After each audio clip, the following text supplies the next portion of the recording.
That fresh morning. That fresh morning. Vous êtes sur les 104.5 Urban FM, la station urbaine, et vous écoutez le Da Fresh Morning. Notre premier invité de la journée, c'est Arnold Jude, qui vient donc nous parler de Don't Go. Arnold Jude, bonjour. Bonjour. Comment tu vas? Ça va très bien, merci. Tu as beaucoup critiqué avant de commencer notre émission d'aujourd'hui. Ah bon? Oui, que tu gères la fête des 9 provinces ou de je ne sais pas trop quoi là, avec tes sentiments personnels. Oh, c'est pas vrai. Bah si, Non, il faut qu'on comment en ça? parle. Moi aussi, je fais déjà du morcelet là. Non, c'est faux. En plus, c'est faux. Tu me donnes l'occasion d'éclairer les choses sur ça, tu vois. Moi, Gabon 9 provinces, je suis même pas le directeur artistique. Je suis membre de la commission artistique, tout simplement. Et moi, je suis chargé de contacter les artistes, puisque j'ai de très bons rapports avec les artistes, et que les budgets qui sont alloués à ce pan de l'organisation, donc payer les artistes, les cachets, les perdièmes, parce que c'est même pas des cachets, c'est des perdièmes. Moi, je m'attelle à faire que les artistes comprennent qu'il n'y a pas aussi d'argent et tout ça pour que ça se passe bien. Bon, maintenant, je trouve que nous, on a 1000 artistes. Il faut bien choisir des artistes. Il y en a, on fait des auditions, il y a des inscriptions. Parce que moi, je respecte un processus qu'on me donne. Il faut t'inscrire, que tu sois superstar ou que tu sois un artiste en devenir, tu viens t'inscrire, pas toi-même, tu envoies ton manager ou tu en charge de la communication ou quoi. Et à partir de là, on peut faire, quand tu es une superstar, si tu rentres dans nos budgets, on t'appelle et on discute avec toi.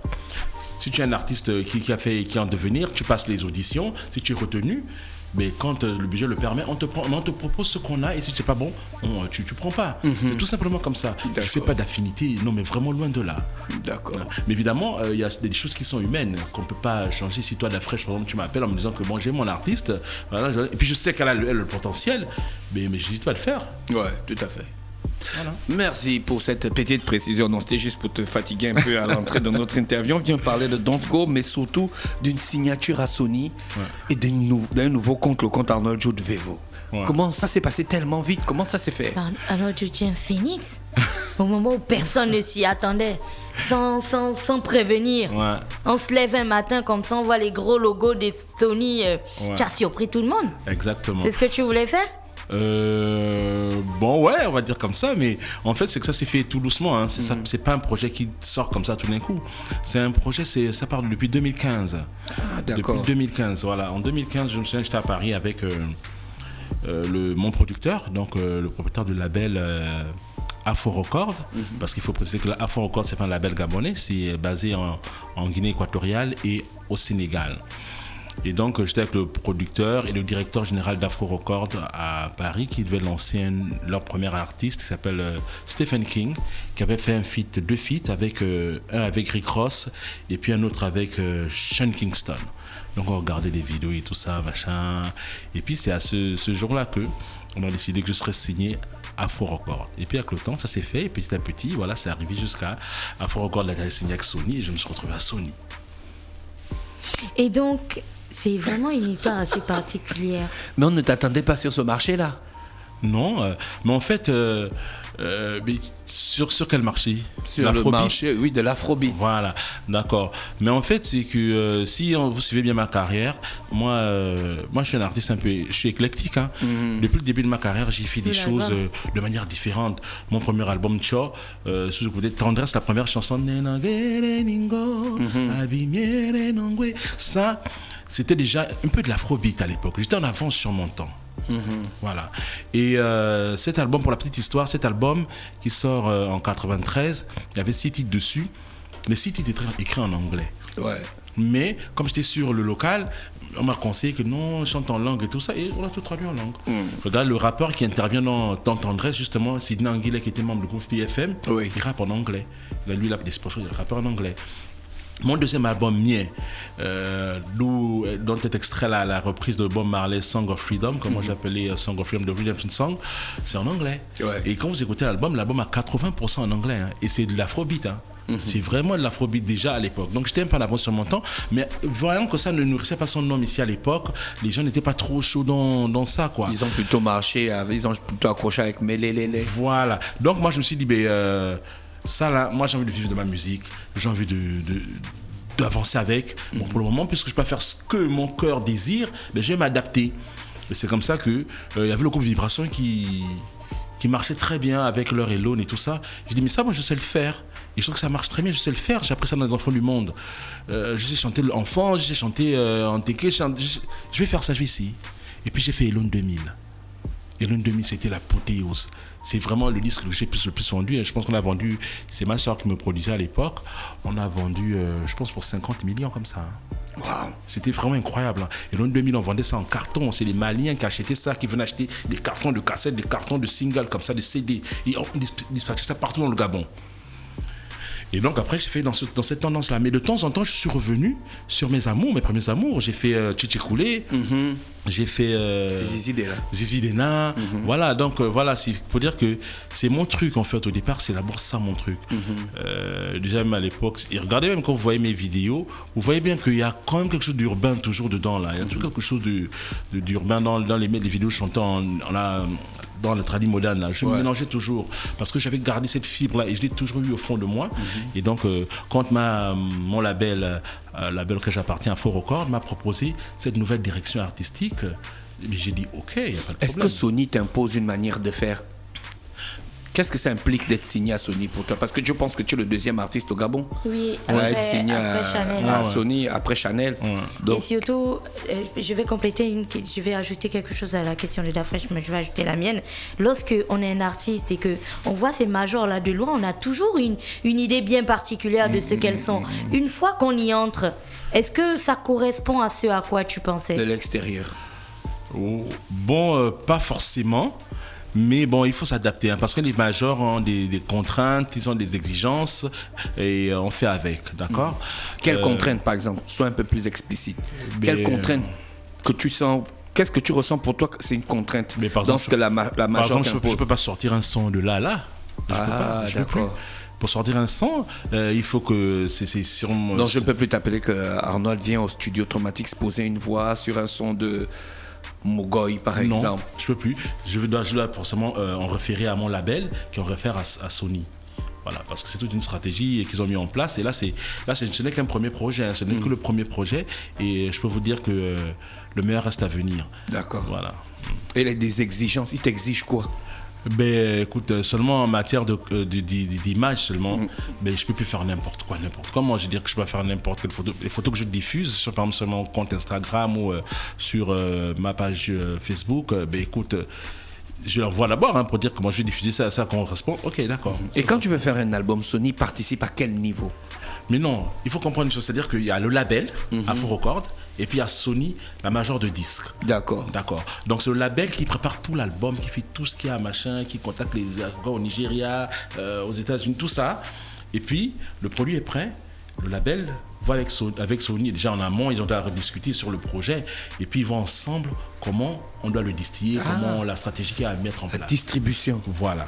Ah d'accord, mais ça c'est cool. Alors donc le nouveau son que tu as sorti, Don't Go, ça parle de quoi exactement? Mais ça parle d'amour, mon sujet de prédilection. Tu aimes trop l'amour, ça. Voilà, parce que je pense que l'amour, c'est la base du monde. Hein. Sans amour, le monde ne serait pas ce qu'il est aujourd'hui.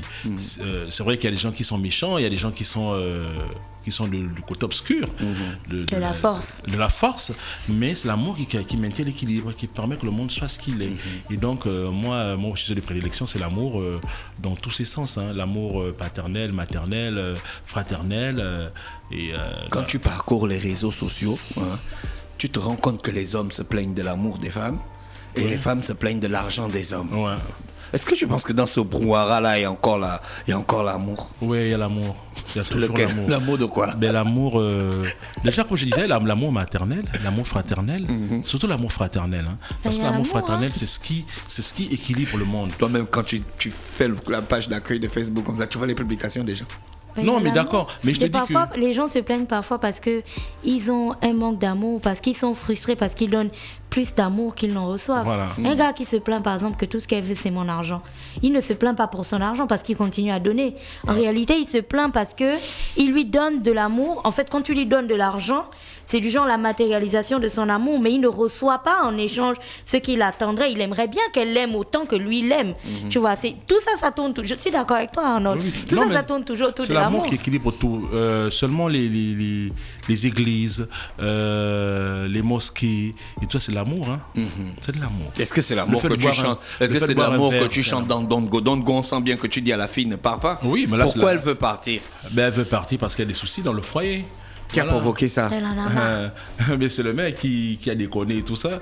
Donc, mais pourquoi tu déconnes après, tu viens, tu demandes de ne pas partir? Parce que nul n'est juste et nous sommes tous des humains, on peut faire des erreurs. L'erreur est humaine, Daphne. Voilà. Le pardon.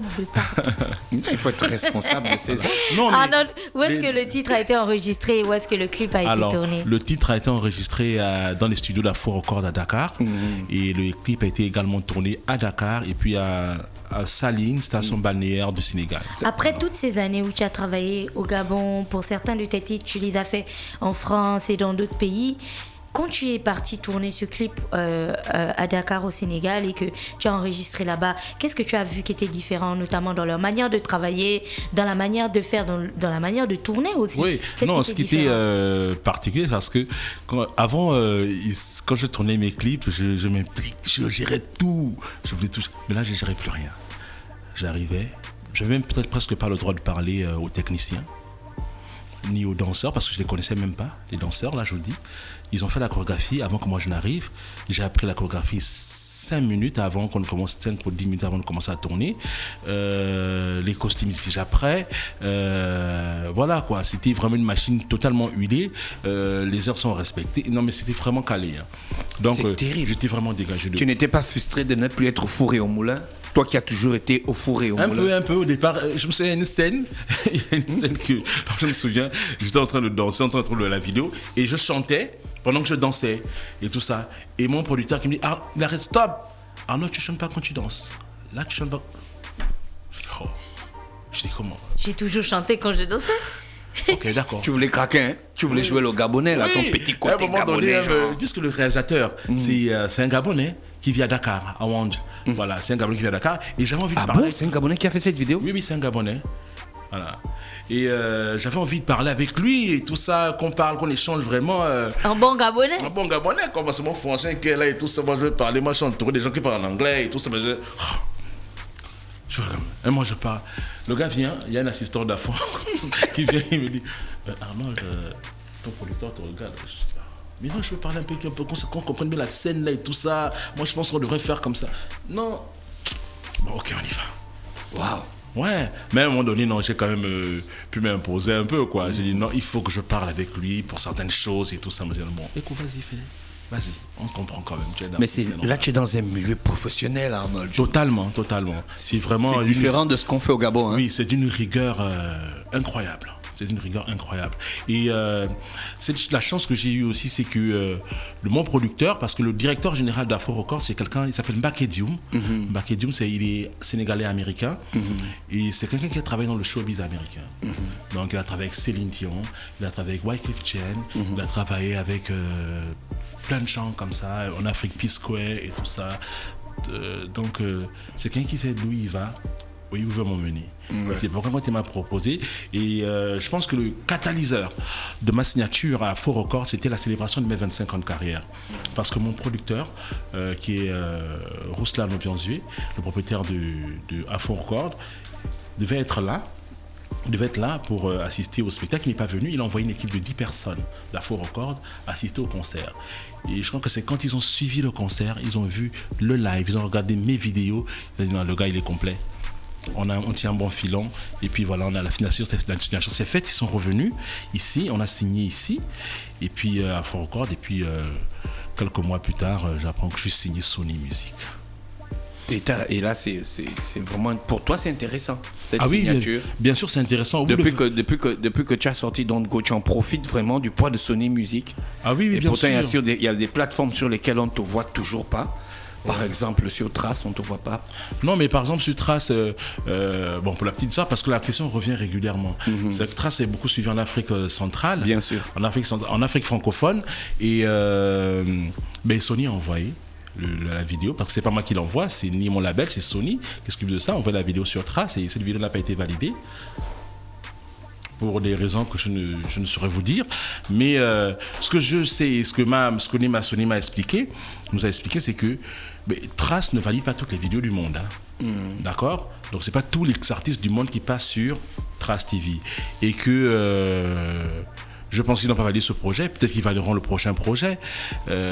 Sur Afro Record, je ne suis pas le seul artiste produit qui soit signé Sony aussi. Je pense qu'il y a des artistes Afro Record qui partent sur Trace.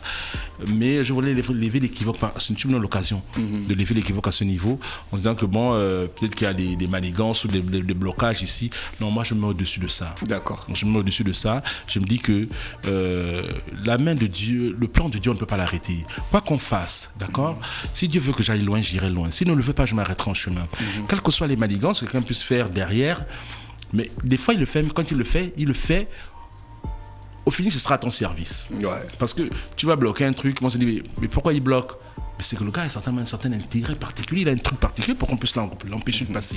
Mais je ne crois pas que ce soit ça. Je me dis que je n'ai pas la preuve que ce soit ça. Je me dis que Trace n'a pas validé, comme Somi l'a dit, Trace n'a pas validé, on travaille sur les autres projets. Et on sait que Trace n'est pas la seule chaîne du monde. Je pense que Trace n'est pas suivi au Nigeria, comme en Afrique francophone, n'est pas suivi à Londres, n'est pas suivi aux États-Unis, machin. Donc moi, avec mon label Sony Music, on a une visée, un objectif à atteindre et on sait où on va. Donc avec ou sans Trace, ou des chaînes qui ne veulent pas diffuser par exemple, je sais que j'y arriverai. Je sais que j'y arriverai. Et voilà quoi. Et puis il faut que les artistes gabonais sortent de ce carcan qu'ils emploient. Que si je passe pas Trace, mais non. Est-ce que, je sais pas, je prends qui... Il y a des stars qui passent pas Trace, des superstars dans le monde qui passent pas sur Trace, on les connaît. Donc voilà, pour moi, c'est pas bien grave. Et je pense que c'est un premier projet. D'accord. Et on attend la suite. Je pense que ça devrait donner quelque chose. Est-ce que sur les plateformes digitales, on te retrouve Deezer, Apple, Spotify? Ah ouais, sur toutes les plateformes digitales. D'ailleurs, Sony a signé un contrat avec Apple. Avec Boomplay, des trucs particuliers. Non, mais sur toutes les plateformes de téléchargement légal, c'est dessus. Donc là, finalement, ta musique va s'orienter international. Oui, bien sûr, là, on est dans le vrai game international. Parce que avant, c'est vrai que je voyageais. J'allais en Corée du Sud, en Chine ou en France. Je faisais des tournées là, comme les Gabonais font souvent là. Les showcase tours en France à la rencontre de la diaspora. Et tout ça en Afrique. C'était vraiment Gabonais en vérité. Et puis c'est les amis des Gabonais qui venaient, qui découvraient. Et puis ceux qui ont vécu au Gabon, qui connaissaient. Mais là maintenant, on est plein pied dans le game international. Voilà, donc... Il y a un auditeur qui dit, signe avec Arnold Jude comme artiste au Gabon, on aurait l'impression qu'il y a les droits d'auteur au Gabon, car tout ce qu'il fait est pro. Vraiment bravo, c'est M7 depuis le PK9. Est-ce que tu vis seulement de ta musique? Non, mais je vis principalement de ma musique. Parce que je suis fonctionnaire, et ça, beaucoup le savent. Je suis fonctionnaire, mais... J'ai eu la grâce que dès que j'ai commencé ma carrière jusqu'à maintenant, j'ai rarement été au creux de la vague. Je me suis souvent maintenu à un certain niveau. Peut-être pas au top. Il y a des périodes où j'étais vraiment au top, number one. Il y a des périodes où j'étais là, mais je ne suis jamais tombé au creux de la vague. Et j'ai eu plein de prestations. J'ai su capitaliser les sous que j'ai eus. Et tu es auteur-compositeur. Quand tu écris pour certains artistes, ils payent? Non, moi je ne demande pas d'argent pour ça. J'écris, je donne. Vraiment, il faut qu'ils créditent, c'est tout. Voilà. Mais en ce qui concerne le professionnalisme et les sources que ça dégage, c'est de la rigueur, tout simplement. Dans ce que je fais, c'est de la rigueur. Je crois qu'à une époque, pendant au moins une bonne quinzaine d'années, je faisais partie des artistes les mieux payés du Gabon. Okay, je construisais des cachets vraiment au-dessus de la norme, quoi. Ce qui était bien, mais je savais comment repartir cet argent pour que ça reparte en studio, ça c'est pour vivre, l'investir et tout ça. Et ce qui fait que j'arrive à me maintenir, j'ai même un train de vie qui fait que croire qu'il y a les droits d'auteur. Mais bon, le droit d'auteur, c'est d'abord toi-même. C'est d'abord toi, mais c'est d'abord la rigueur avec ses ressources. Donc, Don't Go est disponible sur les radios locales ici et sur les télés locales ici. Tout à fait, ça. Non, en campagne médiatique. Voilà, et donc c'est disponible sur toutes les chaînes de radio et toutes les chaînes de télé. Évidemment, sur mon sur mon compte YouTube Vevo, sur mon compte Facebook, Arnold Jude Official, et puis sur Instagram, allez-y liker, puis suivre. Comment tu as géré le confinement, musicalement parlant? Ça n'a pas eu de l'impact sur toi? Mais Parce que là, tu peux plus faire de show, tu peux plus faire... Ah oui, mais c'est vraiment triste pour moi et pour tous les autres artistes gabonais, même dans le monde. C'est vraiment... Encore dans le monde, il y a eu des ressources. On a quand même aidé les artistes dans le monde. Il y a des nations qui ont donné, des États qui ont donné 3 milliards, 500 millions pour donner un coup de main aux artistes. Bon, ici, c'est pas le cas. Et donc c'est très difficile pour les artistes, notamment pour moi. Mais bon, ce qui s'est passé pour moi, c'est que Don Go est sorti en plein dans le confinement. En plein, c'est sorti le 24 avril. Donc on était dans le confinement et c'est sorti. Ça, c'est l'avantage que tout le monde était confiné. Et que tout le monde était sur le net. Donc tout le monde avait l'information. Donc c'était cet avantage-là. Et puis bon, là on est en phase promo. C'est-à-dire que là on fait un travail souterrain. Et je pense que dès que ce sera déconfiné, ça va péter là. Tu as déjà prévu le prochain? Oui, bien sûr. Ça va aller dans le même sens musicalement parlant? Oui, toujours. D'accord. Mais évidemment, je veux dire que il faut qu'on sache une chose, c'est que je fais de l'afrobeat. Ça n'empêche pas que de temps en temps, je sorte un single dans le genre que les gens connaissent, genre tradi moderne, mais évidemment avec de nouveaux arrangements. Et ce sera dans ce sens, ce sera toujours... à visée internationale désormais. D'accord. Merci Arnold Jude d'avoir accepté notre invitation ce matin dans le Da Fresh Morning. On te souhaite de passer une bonne journée. Peut-être un mot à dire à tes fans?